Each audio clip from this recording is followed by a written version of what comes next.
नमस्कार, मी राहुल काकड. आज तुम्हाला शेतकरी हे जे मार्केटमध्ये पीक घेऊन जातात आणि त्याला जो काही भाव भेटतो, ही जी लिलाव पद्धत आहे, ही पद्धत कोणी सुरू केली?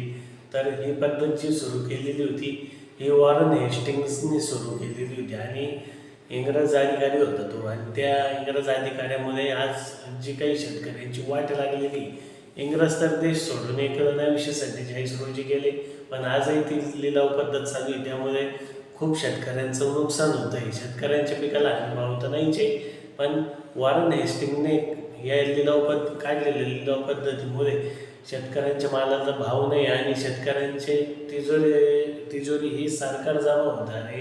त्यामुळे सरकारचाच फायदा होत आहे आणि शेतकऱ्यांचं नुकसानच होत आहे ते पहिल्यापासून. आणि याला जबाबदार कोणी असेल तर तो वॉरन हेस्टिंग्सच आहे.